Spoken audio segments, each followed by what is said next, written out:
Steel Profiles podcast is brought to you by AISC Continuing Education. Visit aisc.org/seminars to find a seminar in a city near you. Welcome to another episode of Steel Profiles. I'm your host, Margaret Matthew, Senior Engineer in the Continuing Education Department at AISC. 2011 marks the 20th anniversary of the National Student Steel Bridge Competition. The competition is an intercollegiate challenge requiring civil engineering students to design, fabricate, and construct a steel bridge. The competition got its start in 1987 as an idea for a great steel design teaching tool by Bob Shaw, who was then the AISC Director of University Programs. The first competition was a showdown between 3 Michigan universities. This year, 200 teams competed in the 18 ASCE student conferences. They included teams from 47 states and Washington, D.C., Puerto Rico, Canada, Mexico, and as far away as China. Of those 200 teams, 47 have qualified to compete in the national competition, which will be held at Texas A&M University on May 20th and 21st. Here today to talk about this exciting event is Frank Hatfield, Ph.D., P.E., Emeritus Professor of Civil Engineering at Michigan State University. In 1988, Professor Hatfield became the first coach of the bridge team for Michigan State University. He hosted the first national competition in 1992 and has been the chair of the Rules Committee ever since. Welcome, Frank. Thank you for being my podcast interview this month. Can you tell us a little bit about your background? And I understand you're a Professor Emeritus at Michigan State University. Right. I retired from Michigan State University in 2001 after 30-some years of teaching there. I was mostly a teacher of structural engineering, including steel design. A few years before I retired, I got interested in restoring historic truss bridges. There's a group down in Calhoun County, Michigan, that was taking these off-county roads, restoring them, and setting them up as pedestrian bridges in a park midway between Battle Creek and Marshall, Michigan. And I volunteered my engineering services for that. And that's been an interesting thing to do in retirement, as well as chairing the Rules Committee for the bridge contest. Okay, so the National Student Steel Bridge Competition is coming up in May in College Station, Texas. Correct. In a nutshell, can you tell us what the competition's all about? Certainly. First, let me tell you that this is our 20th national competition. Basically, we start in January is our first regional competition. Most of those are in March and April, but there's one that starts in January. So students from competing universities, these are all civil engineering students, bring in bridges that they've designed and fabricated. They bring them in short pieces, about 3 feet long, and then they're timed as they construct those over an imaginary river. So the scoring of the contest then is based on how quickly they can get it together over the river. They're penalized if they step in the river. That's a pseudo-drowning. They're penalized if they drop tools and things like that. They're also judged on how many people it takes to put the bridge together. After it's assembled, it's weighed, and of course lighter bridges are scored better, and then load test it with a little more than a ton of weight. These bridges, by the way, are about 20 feet long. That's pretty much the contest.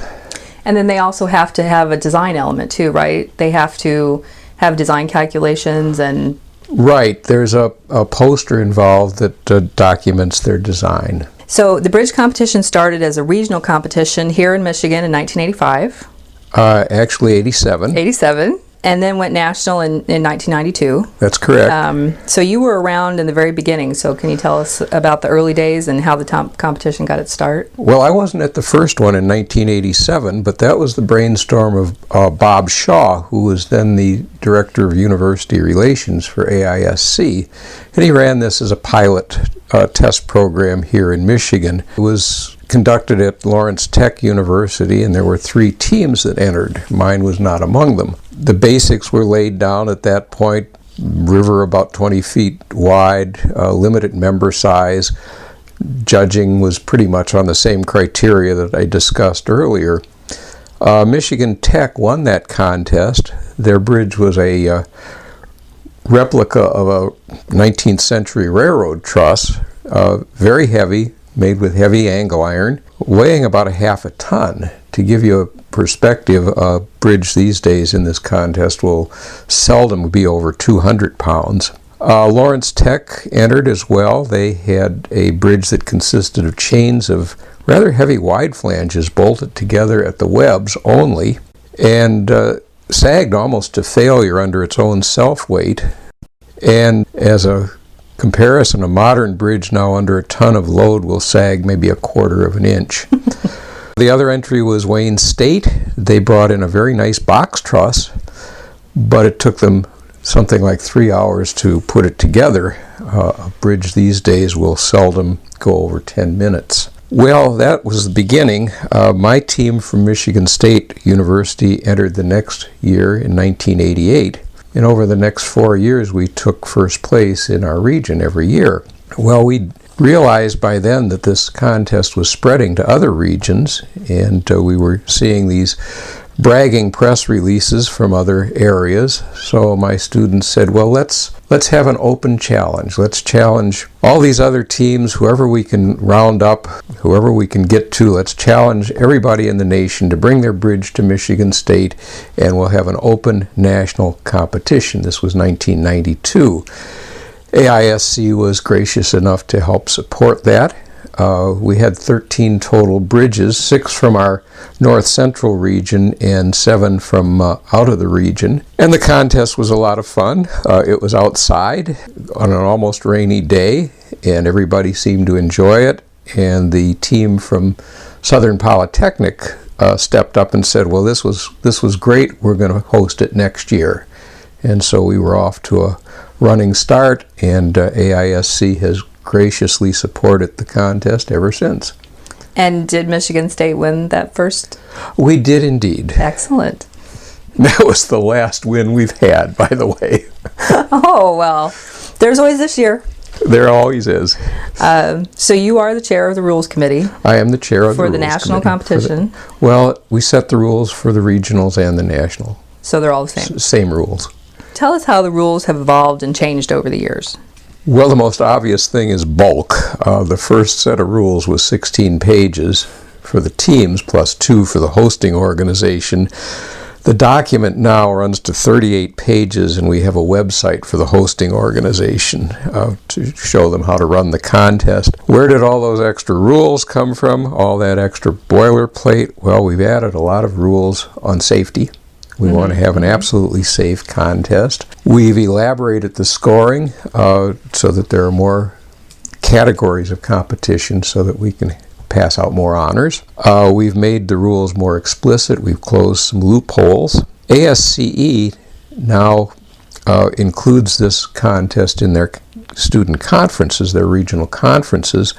So we have several pages governing eligibility, ASCE rules for eligibility. We have rules that we've added that can help control the cost. We've prohibited some very expensive types of connections, and we've tried to have rules that will make sure that these bridges are realistic representation of real practice. So the type of bridge that the students design changes every year as well, right?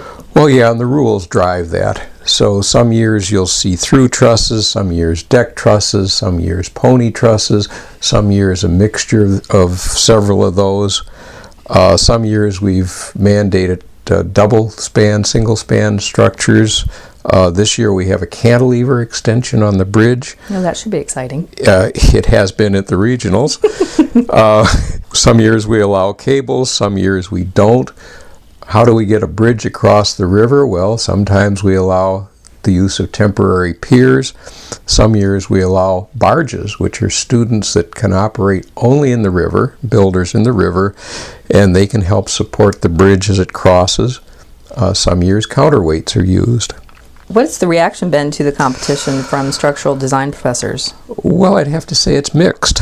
Some of them are extremely enthusiastic. They've embraced the contest. They've included it right in the curriculum.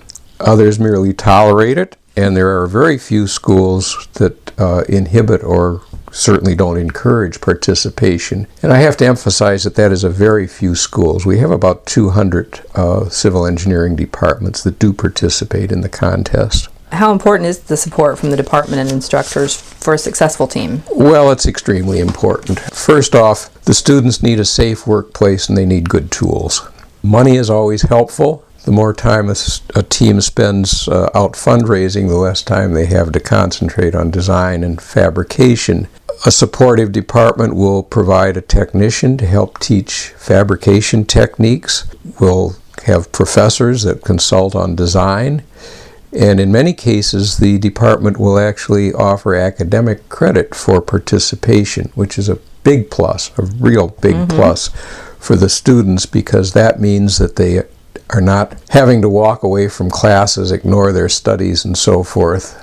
To participate, the bridge becomes part of their studies. And I have to tell you that support varies quite a bit from university to university. How does a successful team approach the contest?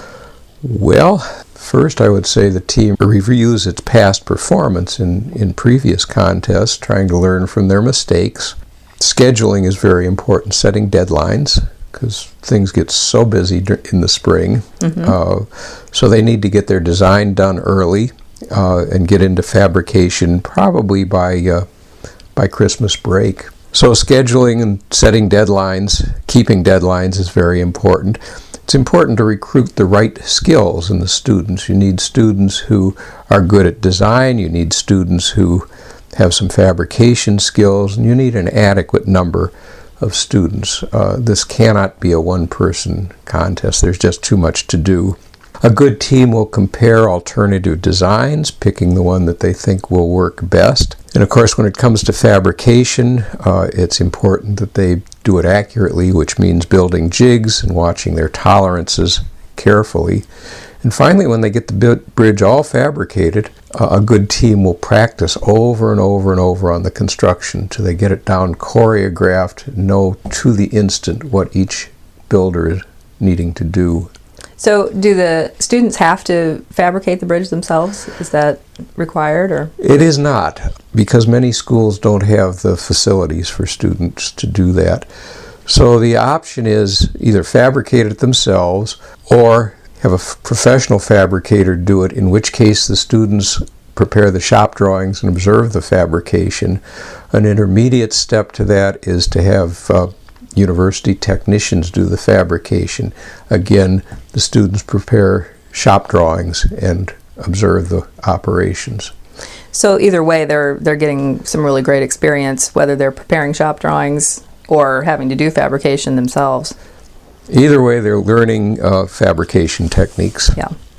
How important is past experience in the competition for winning? I mean, if a team comes in and has never been to nationals or hasn't won, I mean, does that mean they don't have a chance, or? Pretty much, yes. The first time a team enters, their performance will usually be pretty poor. But they learn from that. They learn from their own mistakes. They learn from looking at what other teams have done, and the next time they'll be better. National participation, going to the national contest, is particularly beneficial because there they will see the very best bridges. The problem we have here is that these are students and they graduate and they take their experience with them very quickly. So where does the continuity come from? It comes from the faculty advisor, the coach of the team. It comes from students who participate for more than 1 year. And a good team will actually document its design and its observations, sometimes with video, to help the next year's team. How does a university team get to the national competition? How many competitions do they have to win to get there? Well, just one. We have regional competitions that are associated with 18 ASCE student conferences scattered all over the country. As I said, that attracts about 200 universities. Usually the first and second place from each of those conferences will advance to the national competition, and that'd be about 40 teams. I should say that this is primarily a United States competition, but we typically, and this year, have a couple of Canadian schools that are competing that do very well, some Mexican schools. We have a Chinese university this year and one from Puerto Rico. Excellent. You had mentioned that the teams are timed on how fast they construct their bridge, and that a low time is necessary pretty much to win. What's the shortest time you've ever seen a team build their bridge in? Well, this is in the early years, but I've seen bridges come in under 2 minutes. Wow. We have since put in rules that make that a little more difficult. We now require a bolt in every connection, which has slowed them down considerably. One year I saw a team with just 2 builders put their bridge together in quite a reasonable time. Wow, that's impressive. It really was. 2010, our last national competition, our national first place team used 4 builders and put their bridge together in 3 minutes and 12 seconds. Last year, the competition was at Purdue. That's correct. And that was the first competition that I attended. I was a judge, and I was really stunned at all the work that goes into what they have to do to get their bridge to the national competition, and very impressed by how innovative some of the designs were. Very sleek, and, connections just went together so quickly. What's the most innovative design that you've seen over the years? Well, the one that most impressed me was a through arch that looked like half a bicycle wheel, meaning that it had a rim and that its spandrels were radial. They all came together at a central hub. Well, with a 20-foot high bridge, or 20-foot long bridge, that gives you a 10-foot high arch. So how did they put this thing together? Well, it was all done from one side. So the student would put in a segment of the rim, or the arch, put in a spoke, lift that up one step, put in another piece of the rim, another spoke, lift that up, and the whole arch just kind of grew up one side and then passed over the top and down to the other side. Well, this gave them a very quick assembly time, but it also gave them an arch that was higher than they could have reached otherwise. So a taller arch like that would be stronger for the given weight. So it was certainly an innovative and a very effective solution.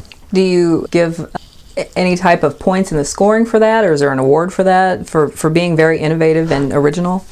No, there is not. Civil engineering tends, well, I shouldn't say that. Innovations come slowly, and if they're good innovations, they will show up in the technical scoring without additional points. When you get to the national competition, you said it helps teams to see what other teams are doing and to see the best teams in the country. Do you pick up ideas, bits and pieces from other people's bridges, and then maybe come back and use them in your own for the next year? Oh, there's a lot of espionage. Absolutely. You'll see students with cameras just all over the good bridges, taking pictures of connections. And yes, there's a lot of cross-pollination of ideas. That's a good way to put it. So a good idea, a new idea, an innovation that shows up one year will show up in a lot of bridges the next year. What's the funniest thing that you've ever seen happen during a competition? Because they're really running just as quick as they can and trying to get this bridge put together, and I would imagine that there's probably... Oh, there are funny things that happened. The funniest one that I remember was a big through truss, a polygonal truss. And in putting it together, they couldn't get the last piece of the upper cord in easily. It just didn't fit. It might have been the wrong piece. Well, they forced it in. They used a lot of muscle and a lot of hammering and finally got that piece in. The bridge was loaded, and I think perhaps it underwent some permanent distortion under the load. It was unloaded, and then they discovered they couldn't take it apart. So here they have a 20-foot long, 500-pound, bright red, big, heavy arch to deal with. And they struggled. These were big students, and they couldn't get it apart. They finally managed to get it into the bed of a pickup truck, but it stuck up high and up over the cab, and it made quite an interesting sight leaving the contest. Did they have a long way to go to get home? No, I think they were Detroit school, and they didn't have very far to go. Oh, well, that's good. That was good. What do you think is the most important thing that a student that's participating in the competition learns? Well, I'm going to just neglect that word most important thing because I want to give you a list. Teamwork is certainly important. Leadership skills, management, planning, scheduling. And as far as design goes, the typical steel design course emphasizes mostly strength. But now in this contest, they have to consider strength, but they also have to meet dimensional limits, and they have to design for constructability. These are new things for them. They obviously learn fabrication skills. They learn the importance of complete drawings, especially shop drawings. And they learn the properties of steel. And I'd like to give you a little story about that. my students, back when I was coaching a team at Michigan State, had designed a through arch, and for the portal brace, the horizontal piece that goes over the entrance to the bridge, they had designed a nice little rectangular truss. And I looked at it and said, you know, guys, if you made the bottom chord of that curved in a nice little arch, it would look better and it would be a little better structurally. And, well, the team, agreed with that, but said, well, we can't bend the steel, it'll break. They thought it was a brittle material. Well, that bottom chord was a thin tube, I think half by half tube. So I had them scrawl out an arch shape on a piece of plywood, actually, full size, and slowly work that lower chord into a nice arch, and then weld it into the portal frame. So there was an instance where they quickly learned that, hey, steel is ductile. It can be worked cold. And if, with later teams with a little bit of heat, you can do a lot of interesting shapes with steel. Mm-hmm. Do you think that design software over the years has had any impact on the competition? Oh, yes. Graphics particularly. When we started the competition, we were looking at manual line drawings. Now we're seeing some very sophisticated renderings.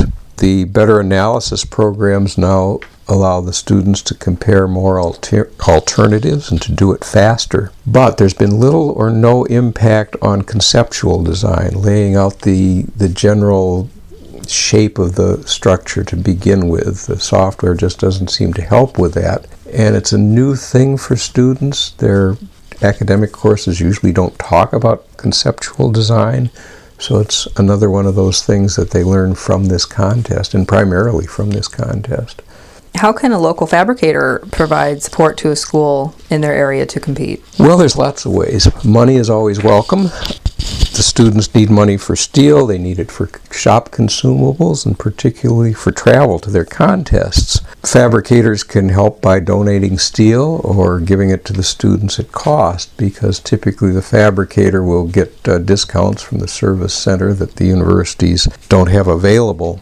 I should say that a structural shop's drops are probably not useful in the contest, because we're usually talking about much smaller tubing than a structural fab would have. In general, I found fabricators to be quite generous in supporting this contest. Mm-hmm. So in the same vein, how can the structural steel construction industry and the design community provide support for a school that's hosting the regional or national competitions? Well, again, money is important.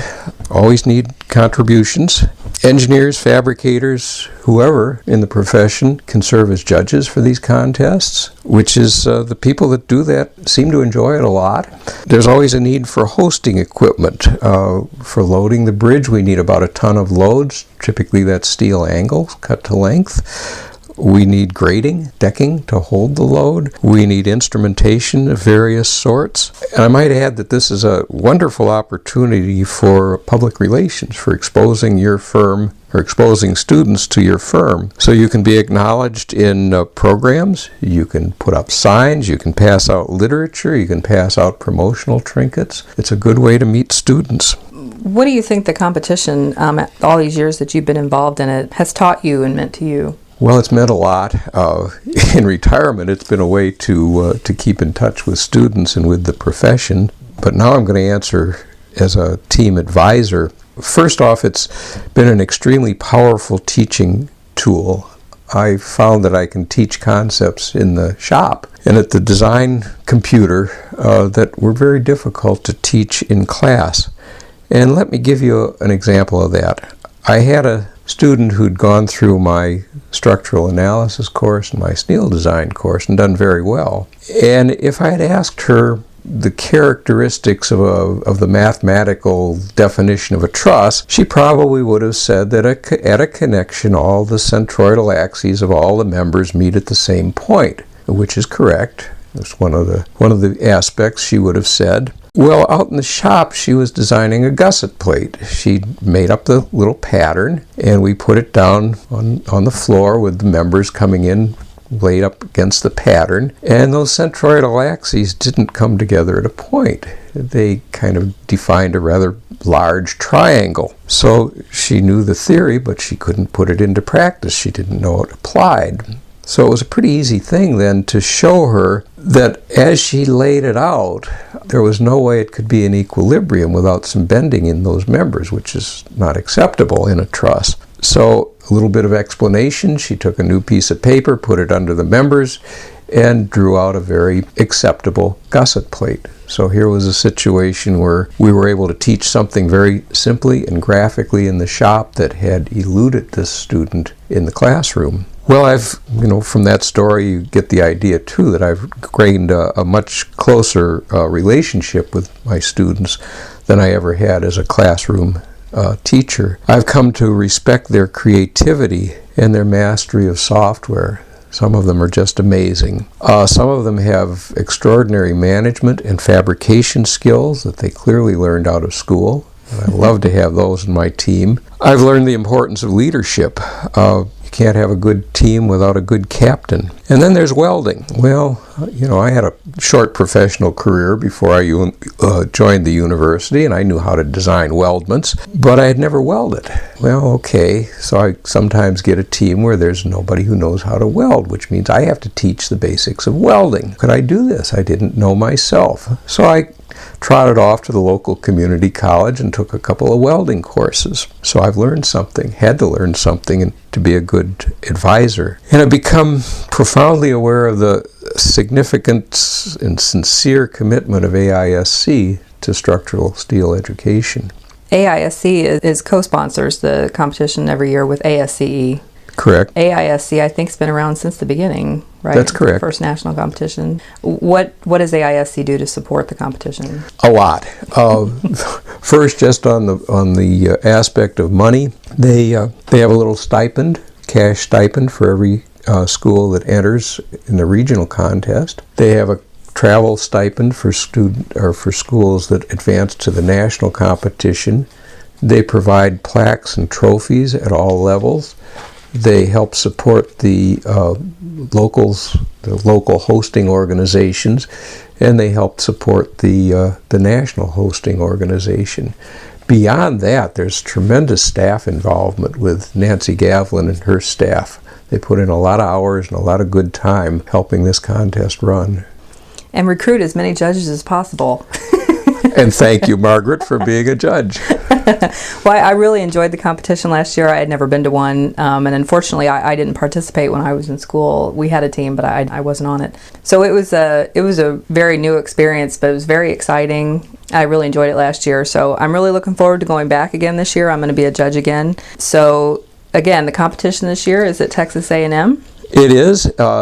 May 20th and 21st, that's a Friday and a Saturday. Our competitions are always open to the public. Admission is free. On that Friday, the 20th, the bridges will all be set up for display judging. So this is a chance for the public to wander around and look at the bridges, look at the posters, talk to the students, learn what goes into these designs, ask the students what they've learned. It's a great experience to mix with students and see their work. And then on Saturday, starting early in the morning, will be construction and load testing, and that will probably go on till mid-afternoon typically. Depending on how quickly they all get those bridges put together. That's correct. So everybody who's listening, come see us in Texas. Excellent. Yeah, everybody come out. It's a good time. It's a fun day if you're around, and you can come out. Texas A&M, College Station, Texas, May 20th and 21st.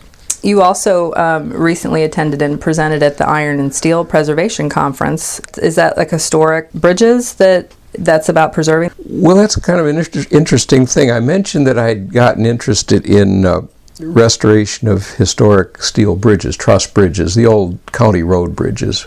And I'm working here with a retired structural iron worker who's been an interesting person. He's a part-time welding instructor at the local community college, Lansing Community College. A very innovative gentleman. Well, he got the idea of maybe bringing together people from across the country who were interested in restoration of steel and iron structures. And last spring, we had our first such conference at LCC. We had a day of presentations and then 2 days of hands-on shop work. So here we were demonstrating and teaching, letting our audience participate, some ironworking techniques. So heat straightening, for example, riveting. We've resurrected the traditional structural practice of riveting connections so that we can do our restorations authentically. So we had people out with making riveted connections. We did some braze welding repairs. We had a variety of things going on for participation. And then we repeated the conference again this year. The audience there is very interesting because you get historians who are and some of our presentations are just pure history. We get college professors, of course. We get fabricators. We get just community activists who want to save that old bridge in their community. So a tremendous mixture of people. And then to see these folks out in the shop getting dirty, getting their hands on, the historians, the professors particularly just seem to love this part of the conference. Yeah, I bet that is more interesting than just typically sitting in a room and listening to somebody talk about it, to actually get in there and get to try it. Absolutely. You can't beat hands-on. So maybe you see things in these old bridges sometimes that maybe you incorporate then on your team's bridges maybe. Well, again, I don't design my team's bridges. Well, no, not design. But yes, there's certainly some details on the historic bridges that are appropriate for the student bridges. Absolutely. Are you still a coach of I am. Michigan State's team? So you've been the coach this whole time. Haven't ever missed a year? I've never missed a year as coach. I think this year's competition will be exciting, especially with the cantilevers involved, and I'm really looking forward to it. So hopefully we'll see a lot of people coming by to check out the bridges. Well, it sounds like you're reaching a conclusion here, so I would like to just add again, so much thanks to AISC for all they've done for education and for supporting this contest. And if it doesn't stretch too long, I'd like to mention our other national sponsors. Oh, sure. So AISI, Bentley Systems, CISC, Lincoln Electric Foundation, NSBA, Nelson Stud Welding, Nucor Corporation, the Structural Steel Education Foundation, and DS Solid Works. And fabricators, service centers, whatever in the steel industry, if you want to help sponsor this, contact Nancy Gavlin at AISC. Great. Okay. Well, I think that's the end of our interview today. Thank you so much for letting me come by to talk to you, Frank. Well, thank you for letting me talk about my favorite subject. And of course, we'd like to recognize the American Society of Civil Engineers as AISC's major co-sponsor of the competition, and note that ASCE provides scholarships to the top 3 finishing schools in the national competition. We would also like to recognize the many contributions of Fromme Rosenberg to the success of the National Student Steel Bridge Competition. Fromme was AISC's Director of University Programs for the first 17 years of the national competition. His tireless efforts were instrumental in assuring the success of the competition. This has been a presentation by the American Institute of Steel Construction. Join us next month when I'll be talking about the annual Steel Day event coming up in September. For more information on AISC continuing education opportunities, please visit us on the web at aisc.org/seminars. And remember, there's always a solution in steel.